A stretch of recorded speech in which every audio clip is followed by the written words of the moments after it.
হরে কৃষ্ণ, রাধে রাধে। আজকে বেরিয়ে পড়লাম গঙ্গা স্নানের উদ্দেশ্যে। এই যে ছোট্ট সোনা নরসিংহবাবুকে রেডি করে নিলাম। কেন জানো?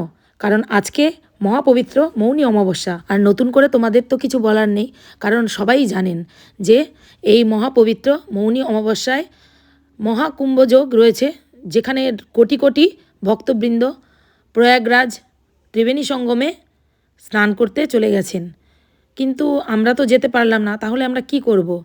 একদম মন খারাপ করে কোনো লাভ নেই, কারণ আমরাও কিন্তু বাড়িতে বসেই মহাপবিত্র প্রয়াগরাজের অমৃত স্নান করতে পারি বা সমপরিমাণ ফল লাভ করতে পারি। কীভাবে, সেটা কিন্তু আমি তোমাদের একটু পরেই জানিয়ে দিচ্ছি, দেখতে থাকো।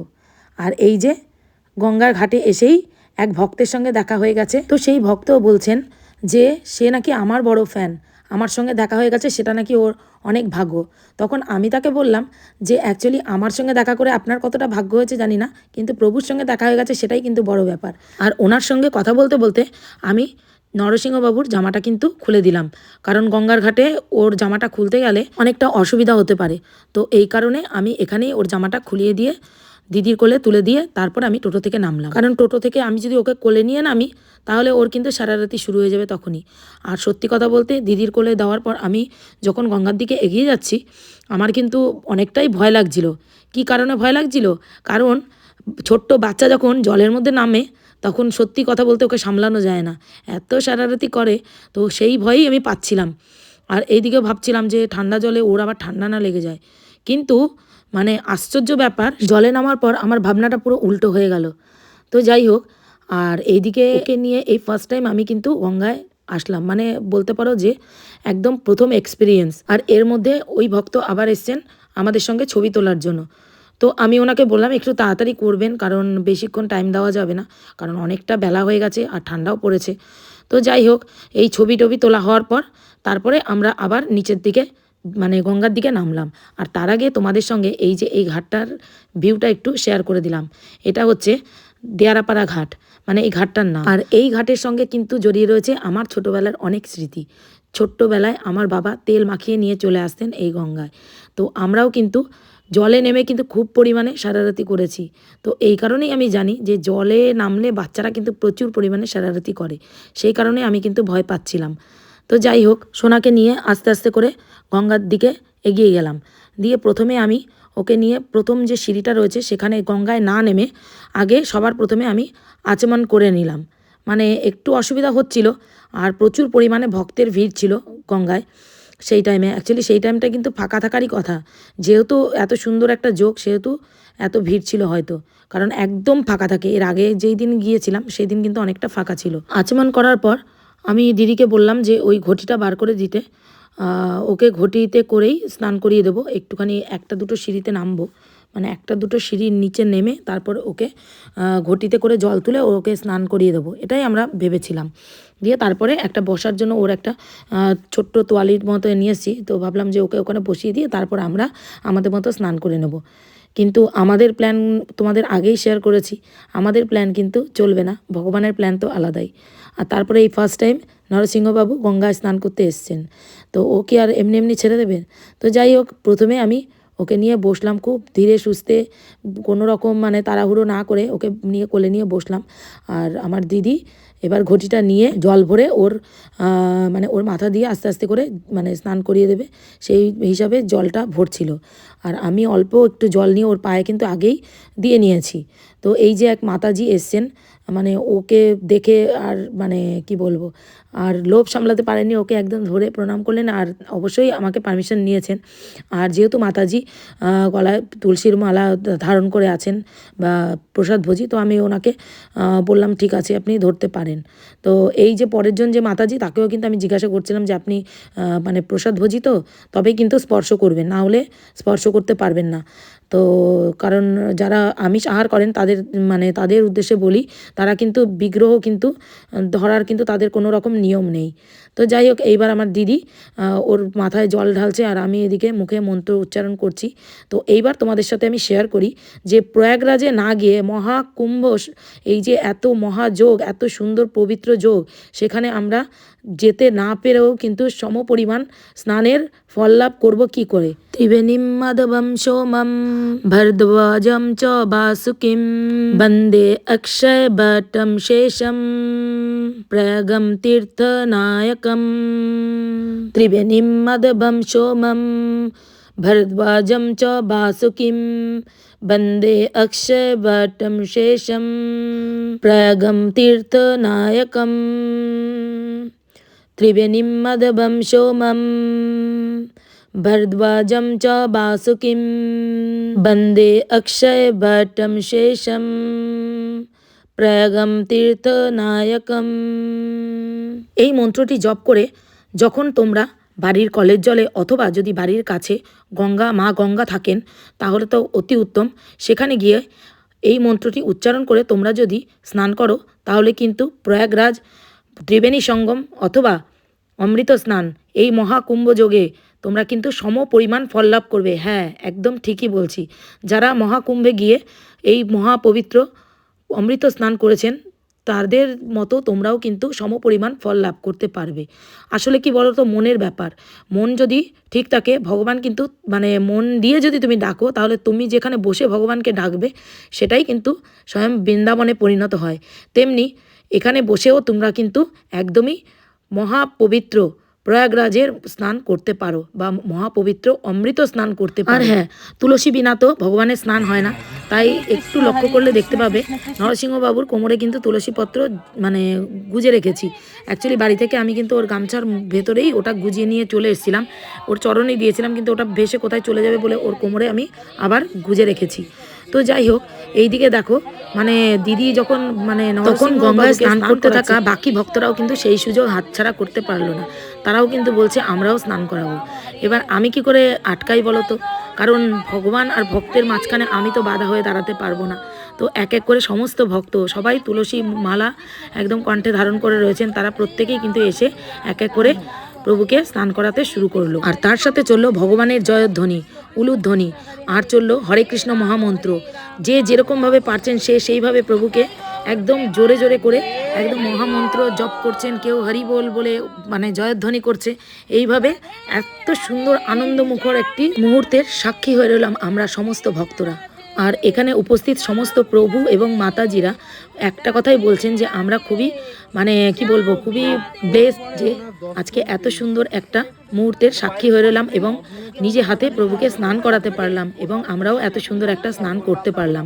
তখন আমি তাদের বললাম যে আপনারা এত দূর থেকে এসে মা গঙ্গায় স্নান করতে এসছেন এত সুন্দর একটা মহাযোগে, তো সেখানে ভগবানের দর্শন পাবেন না সেটা কখনো হয়? কারণ ভগবান সবসময় তার ভক্তের কাছে বাধা থাকেন। কারণ আগেই বললাম যে কোনো তীর্থস্থানে যাওয়ার প্রয়োজন নেই, যদি ঘরে বসেই ভগবানকে একদম শুদ্ধ মনে ডাকা যায় তো সেটাই কিন্তু তীর্থস্থানে পরিণত হয়। সবাই যখন ভগবানকে স্নান করাতে ব্যস্ত ছিল তখন ওই যে পেছনে যে দাঁড়িয়ে রয়েছে বাচ্চা ছেলেটি, ও কিন্তু এই সুন্দর সুযোগটা থেকে একদম নিজেকে হাতছাড়া করলো না। ও আমাকে বলছে যে মাতাজি আমি একটু স্নান করাবো, একদম ছোট বাচ্চাটা। তো আমি বললাম যে ঠিক আছে তুমিও করাও স্নান। তো তারপরে ও কিন্তু জল দিয়ে ভগবানকে স্নান করাতে শুরু করলো। আর ওর মুখটা দেখে মনে হচ্ছিল খুবই ও আনন্দিত, খুব খুশি হয়ে গেছে ভগবানকে স্নান করিয়ে। আসলে কি জানো তো, বাচ্চারা কিন্তু হয় একদম কাদামাটির নরম দলার মতো।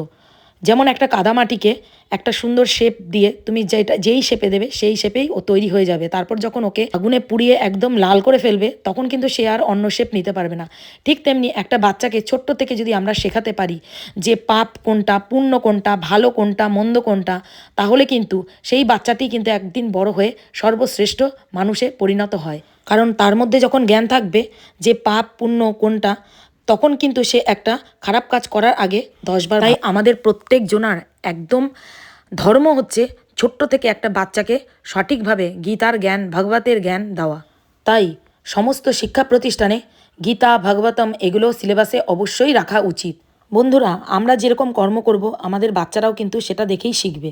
তো সেই কারণে বলছি আমাদের কিন্তু দায়িত্ব একটা ছোট্ট বাচ্চাকে সঠিকভাবে সঠিক শিক্ষা দেওয়া। তাহলে প্রত্যেকটা ঘরে ঘরে সর্বশ্রেষ্ঠ পুত্র, সর্বশ্রেষ্ঠ ভ্রাতা, সর্বশ্রেষ্ঠ পিতা, সর্বশ্রেষ্ঠ মাতা, সর্বশ্রেষ্ঠ ভগিনী তৈরি হবে। আর ঘরে ঘরে এত দাঙ্গা হাঙ্গামা হবে না এই সমস্ত মেটেরিয়াল বস্তু বা জড়জাগতিক বিষয় নিয়ে। কারণ আমরা সবাই এসছি এই মেটেরিয়াল ওয়ার্ল্ডে শুধুমাত্র ভগবানের নাম সংকীর্তন এবং তার প্রচার করতে। আর সত্যি কথা বলতে প্রত্যেকটা মা বাবার মধ্যে সর্বপ্রথম এই গীতা বা ভাগবতমের জ্ঞান হওয়া উচিত। কারণ মা বাবার মধ্যে যদি সেই জ্ঞান না থাকে তাহলে বাচ্চাদের আমরা কিভাবে সেই জ্ঞান দিতে পারবো। আর এই দিকে কিন্তু নরসিংহবাবুকে নিয়ে একটু ডুবকি লাগাবো বলে আমি সবার প্রথমে দিদির কোলে ওকে তুলে দিয়ে আস্তে আস্তে করে পরবর্তী সিঁড়িতে নামলাম, যেটা প্রচণ্ড ডিপ ছিল। তো তারপরে নরসিংহকে নিলাম, নিয়ে তারপরে ওকে নিয়ে একটু ডুবকি লাগাতে নিলাম। তো আমার দিদি বলল ওকে নিয়ে একদম পুরোপুরিভাবে ডুবকি লাগাও। তো সেটা পসিবল ছিল না বলে আমি দিদিকে বললাম তুমি একটু নেমে আসো। দিয়ে তারপরে দুজনা মিলে ধরে এইবার আমরা মহাপবিত্র মহা অমৃত স্নান করব স্বয়ং ভগবান শ্রীকৃষ্ণকে নিয়ে। আচ্ছা বন্ধুরা, তোমরাই বলো, এর থেকে মহা পবিত্র স্নান, মহা অমৃত স্নান আর কি কিছু হতে পারে? তবে আমি এটাও বলবো যে তোমাদের যদি হাতে সুযোগ থেকে থাকে তবে অবশ্যই ত্রিবেণী সঙ্গম মহাপবিত্র প্রয়াগরাজে গিয়ে তোমরা মহাপবিত্র অমৃত স্নান করো এই মহাযোগে। কারণ এই যোগ চলবে একদম মহাপবিত্র শিবরাত্রি পর্যন্ত। তবে বন্ধুরা, একটা কথা আমি আরও একবার বলতে চাই, সেটা হচ্ছে এই যে এই 144 বছর পর এই যে এত মহাপবিত্র একটা এত সুন্দর অমৃত যোগ রয়েছে, তো সেই কারণ সবাই ভক্ত অভক্ত সবাই যাচ্ছেন ওই মহাপবিত্র স্নান করতে। তো সেখানে গিয়ে অবশ্যই তোমাদের এইটা প্রতিজ্ঞাবদ্ধ হতে হবে সেই মহাকুম্ভ স্নানে, সেই মহাপ্রয়াগরাজে ত্রিবেণী সঙ্গমে ডুবকি লাগিয়ে তোমাদের এইটা নিজেকে নিজে প্রমিস করতে হবে যে এই ডুবকি লাগানোর পর থেকে আমি আর কারোর কোনো ক্ষতি করব না, কোনো পাপকর্ম করব না, তবেই হবে পূর্ণ স্নান। কারণ এই স্নানটা কিন্তু তাদের জন্য, হ্যাঁ ঠিক তাদের জন্যই, যারা এতদিন পর্যন্ত পাপকর্ম করার পর এই পুণ্য স্নানে, এই অমৃত যোগে, এই পূর্ণ অমৃত স্নানে তাদের সমস্ত পাপকর্ম সেখানেই দি এন্ড করে নতুনভাবে শুরু করবেন। আর সেটা যদি করতে না পারো, সেখানে অযথা ভিড় বাড়াতে, দুটো সেলফি নেওয়ার জন্য, দুটো ভিডিও করার জন্য, কন্টেন্ট বানানোর জন্য, ভাইরাল হওয়ার জন্য যেও না। একদম আমি করজোরে রিকোয়েস্ট করছি। কারণ এখানে অনেক দিন ধরে, বহু বহু যুগ ধরে যেই সমস্ত মহাযোগীরা তাদের এত দিনের কষ্টের সেই যোগ সাধনা পরিপূর্ণ করতে যাচ্ছেন, তাদের স্পর্শে এই ত্রিবেণী সঙ্গমের মহাপবিত্র জল আরও পবিত্র হয়ে যাচ্ছে। সেটাকে দয়া করে অপবিত্র করো না। যদি সত্যি তোমরা এই মহাযোগে অমৃত স্নান করতে চাও, তবে বাড়িতে বসে এই মন্ত্র উচ্চারণ করে সেই অমৃত স্নান করো, বা তাদের জন্য প্রার্থনা করো যারা এত দিন ধরে এত কষ্ট করে এত ভগবানের পূজা আরাধনা করছেন ভগবানকে পাওয়ার জন্য, তাদের জন্য প্রে করো তারা যেন সেই যোগ সিদ্ধি লাভ করতে পারেন। আমি জানি এত পবিত্র যোগ, এত পবিত্র স্থান, এত পবিত্র জল, সেটাকে অপবিত্র করার সাধ্যই তোমাদের নেই। কিন্তু তারপরেও আমি কেন বলছি জানো, অযথা ভিড় বাড়িয়ে পরিবেশ নষ্ট করো না। শান্তিপূর্ণভাবে সেই মহাযোগীদের তাদের যোগ সাধন করতে দাও। ভাইরাল হওয়ার জন্য তোমরা অনেক কন্টেন্ট পাবে, সেগুলো নিয়ে না হয় তোমরা ভাইরাল হও, কেউ কিচ্ছু বাধা দিতে যাবে না। হ্যাঁ, যদি সত্যি তোমরা এই অমৃত স্নান করে নিজেদের একদম পবিত্র করে আর পাপকর্ম পাপাচার থেকে দূরে থাকো, তবে বুঝবো যে না, তোমরা সত্যি এই অমৃত স্নান করে নিজেদের জীবনটাকে অমৃতসম করে তুলেছো। আর যদি সেটা করতে পারো তাহলে অবশ্যই যাও। কিন্তু ব্লগিং করে বা দুটো সেলফি নিয়ে তোমরা প্রয়াগরাজে গেছো, মহাকুম্ভ স্নানে গেছো, নিজেকে অনেক ব্লেস মনে হচ্ছে, সেই সব আপডেট দেওয়ার জন্য মহাকুম্ভ স্নানে যেও না। শুধু আমাদের ভারতবর্ষ নয়, বিভিন্ন দেশ বিদেশ থেকে বিদেশিনীরাও এসে আমাদের সনাতন ধর্মে যোগদান করছেন। সেটা দেখে আমাদের সনাতন যারা রয়েছেন, যারা সনাতন হয়ে অবক্ষ ভক্ষণ করছেন, তাদের লজ্জা হওয়া দরকার, অবশ্যই লজ্জা হওয়া দরকার। আমি ধিক্কার জানাই সেই সমস্ত মানুষদের যারা মহাকুম্ভ যোগে মহাপবিত্র স্নান করে অবক্ষ ভক্ষণ করতে করতে যাচ্ছেন, প্লাস অবক্ষ ভক্ষণ করতে করতে আসছেন। আচ্ছা বলুন তো, আপনারা কি ওখানে পাপ মুক্ত হতে গেছেন? কি করতে গেছেন আপনারা? আছে কোনো উত্তর? পারবেন কোনো উত্তর দিতে? নেই, আপনাদের কাছে কোনো উত্তর নেই।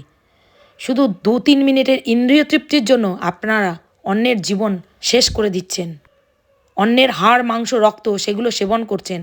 ইভেন আপনারা প্রয়াগরাজে যাওয়ার সময়ও ট্রেনে বসে বসে সেই অবক্ষ ভক্ষণ করছেন, করে সেটাকে আবার ভিডিও বানিয়ে ছাড়ছেন। কি ইনফ্লুয়েন্স করছেন আপনারা? মনে রাখবেন, কর্মের ফল কিন্তু অবশ্যই ভোগ করতে হবে। ভগবান হয়তো ক্ষমা করে দেবেন, কিন্তু কর্ম কিন্তু আপনাকে ছাড়বে না। তবে আমার বলার ইন্টেনশন এটা না যে প্রয়াগরাজ বা মহাকুম্ভে আপনারা স্নান করতে যাবার সময় অথবা ফিরে আসার সময় এই যে আপনারা অবক্ষবক্ষণ করছেন সেটা শুধু আমি স্টপ করতে বললাম না, একদমই না। পুরোপুরিভাবে যদি এগুলো আপনারা স্টপ করতে পারেন তবেই আপনারা যাবেন, আদারওয়াইজ বেকার ভিড় বাড়াবেন না। প্রয়োজনে যেই টাকাটা খরচা করে আপনারা প্রয়াগরাজ বা অমৃত যোগে বা অমৃত স্নান করতে যাচ্ছেন এই মহাকুম্ভ যোগে, সেই টাকাটা আপনারা বাড়িতে বসে বাই পোস্টে বা অনলাইনে পেমেন্ট করে দিন সেই সমস্ত সাধু পুরুষ মহাযোগীদের উদ্দেশ্যে, বহু ভক্তদের উদ্দেশ্যে, যাতে তারা ওখানে গিয়ে অভুক্ত না থাকেন। পাপকর্ম থেকে দূরে থেকে অন্যের উপকার করুন। এগুলোতেও কিন্তু এর থেকে অনেক অনেক গুণ বেশি পুণ্য অর্জন করা যায়। হয়তো তোমাদের কাছে মনে হতে পারে যে আমি এত কেন বলছি, আজকে অনেক বেশি কিছু বলে ফেললাম, কিন্তু না, আমি একটা কথাও ভুল বলিনি। একটু ঠান্ডা মাথায় তোমরা চিন্তা করে দেখো, আজকের যে দুর্ঘটনা ঘটল সেটার জন্য কে দায়ী বা কারা দায়ী? প্রশাসন? একদমই না। কি করে সম্ভব? 1 কোটি মানুষের জায়গায় 9 কোটি মানুষ যদি সেখানে গিয়ে পৌঁছান, প্রশাসনেরও তো ক্ষমতা নেই, তাই না, সেটাকে কন্ট্রোলে আনা? বন্ধুরা, একটা সুন্দর দেশ তৈরি করতে গেলে সবার প্রথমে আমাদের একটা সুন্দর মানুষ হয়ে তৈরি হতে হবে, তবেই তো হবে একটা সুন্দর সমাজ, আর সেই সুন্দর সমাজ থেকে তৈরি হবে একটা সুন্দর দেশ। আর তাই আমাদের সমস্ত মানুষের কর্তব্য, দায়িত্ব যে আমাদের দেশটাকেও অন্যান্য দেশের সম সুন্দর করে তোলা। তাই বন্ধুরা, আজকে থেকে নিজেরা নিজেদের কাছে প্রমিস করো যে কখনো কারোর ক্ষতি করবে না, মানুষের উপকার করবে, মানুষের পাশে দাঁড়াবে, পাপকর্ম থেকে দূর থাকবে। তবেই আমরা সবাই কাঁধে কাঁধ মিলিয়ে তৈরি করতে পারবো একটা সুন্দর সমাজ তথা একটা সুন্দর দেশ তথা একটি সুন্দর পৃথিবী। আর এই দিকে তোমাদের সাথে কথা বলতে বলতে নরসিংহবাবু কিন্তু আজকে অনেকক্ষণ ধরে স্নান করে ফাইনালি গা হাত পা মুছে এবার ওকে নিয়ে তুলছি ড্রেস চেঞ্জ করাবো বলে। যেহেতু এই জায়গাটা পুরোটাই ভিজে, তো এই কারণে এখানে কিন্তু ওর ড্রেস চেঞ্জ করা যাচ্ছে না। তো সেই কারণেই টোটোতে উঠে আগে ওকে ড্রেস চেঞ্জ করিয়ে নেব। আর হ্যাঁ, টোটোতে ওকে বসানোর আগে একটা ছোট্ট সাদা টাওয়াল কিন্তু আমি পেতে নিয়েছি, কারণ ভগবানকে আমরা যতই সন্তানসম ভালোবাসি না কেন, তার পবিত্রতাটা কিন্তু অবশ্যই আমাদের মেনটেন করতে হবে। আর এই দিকে দেখো আমার নাটখাট লাল কিছুতেই জামাটা পরাতে পারছি না। আর এই দিকে একটা দেখো ছোট্ট গৌমাতা দাঁড়িয়ে আছে। আর সোনা এই দিকে কিন্তু কিছুতেই জামাটা ঠিকমতোভাবে পরলো না। ও কিন্তু পুরোপুরি জামাটাকে বাটনগুলো পেছনে দিয়ে ওকে পরাতে হলো। অ্যাকচুয়ালি ভগবানের যেটা ইচ্ছা সেটাই তো হবে, আমাদের ইচ্ছায় থরি না হবে। আর যেহেতু আমার কাপড়টা ভিজে ছিল, ওর তো জামাটা ভিজে গেলে ওর ঠান্ডা লাগবে, তো সেই কারণে আমি কিন্তু বাড়ি থেকে একটা প্লাস্টিক নিয়ে এসেছিলাম। বাচ্চাদের নেওয়ার সেই প্লাস্টিকযুক্ত এক ধরনের টাওয়েল পাওয়া যায়, সেটা কিন্তু আমার কাছে অ্যাভেলেবেল ছিল না। তো সেই কারণেই আমি এই প্লাস্টিকটা নিয়ে এসেছি, যাতে অ্যাটলিস্ট ওর ড্রেসটা না ভেজে, না হলে ওর তো ঠান্ডা লেগে যাবে। তো এইবার ওকে খুব সাবধানে আমি আমার কোলে তুলে নিলাম ওই প্লাস্টিককে মাঝখানে রেখে। তারপরে ওর জন্য যেই চাদরটা, যেটা ও বাইরেতে গায়ে দিয়ে থাকে, সেই চাদরটা নিয়ে গেছিলাম, কারণ এক তো স্নান করে উঠেছে, তারপর টোটোটা চললে প্রচুর ঠান্ডা হাওয়া দেবে, তো এই কারণে ওই চাদরটা আমরা ক্যারি করেছিলাম। তো ওই চাদরটা ওকে এবার গায়ে দিয়ে দেবো। আর এই দিক থেকে আমার দিদি বলছে যে আমার শাড়িতে ওর ড্রেসটা ভিজে যেতে পারে, তো ওই জন্য আমি আবার ঠিকঠাক করে সরিয়ে ঠিক করে বসিয়ে নিলাম।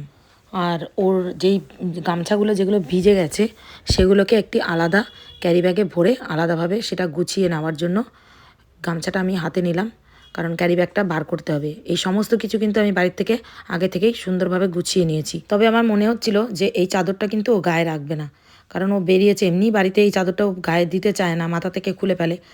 তো আমি ভাবলাম যে ও হয়তো চাদরটা গায়ে দেবে না, কিন্তু দেখলাম না, পুরো রাস্তাতে কিন্তু একদম সুন্দর সোনা ছেলের মতো, একদম লক্ষ্মী ছেলের মতো একদম চাদর গায়ে দিয়েই চুপচাপ বাড়িতে এসছে। আমরা রেডি হয়ে বসার পর তারপরে আমাদের পাশে আমার দিদি উঠে বসলো, আর অমনি টোটোটা চালু হয়ে গেল। তো আমাদের এই যে ভিডিওটা করে দিচ্ছে সেটা হচ্ছে আমার দিদির ছেলে।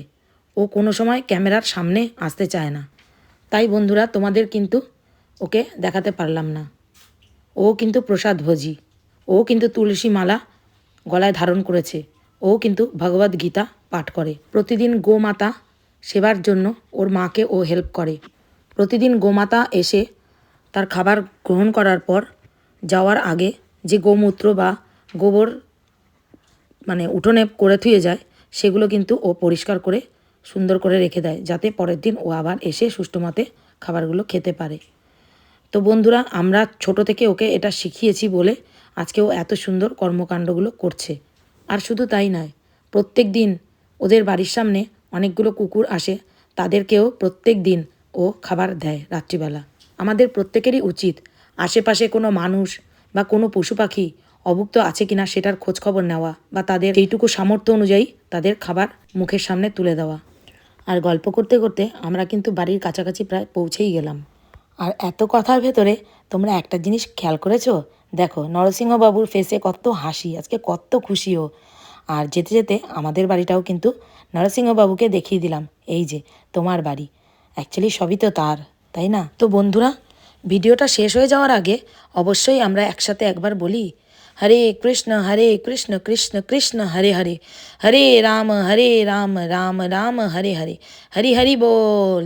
जय नवद्वीप धाम की जय, जय मायापुर धाम की जय, जय वृंदावन धाम की जय, जय पुरी धाम की जय, जय प्रयागराज की जय, जय त्रिवेणी संगम की जय, जय अमृत स्नान की जय। हरि हरि बोल। राधे राधे। যেহেতু অনেকক্ষণ সময় হয়ে গেছে, সোনার খিদে পেয়েছে বলে অল্প কিছু মিষ্টি সিঙ্গারা নিয়ে সোনাদের জন্য তবে আমরা কিন্তু বাড়ি ফিরলাম ফাইনালি। হরি বল। রাধে রাধে। ভিডিওটা ভালো লাগলে অবশ্যই লাইক, কমেন্ট আর প্রচুর পরিমাণে শেয়ার করে দিও, কারণ তোমার একটা শেয়ারে বাঁচতে পারে বহু মানুষের প্রাণ।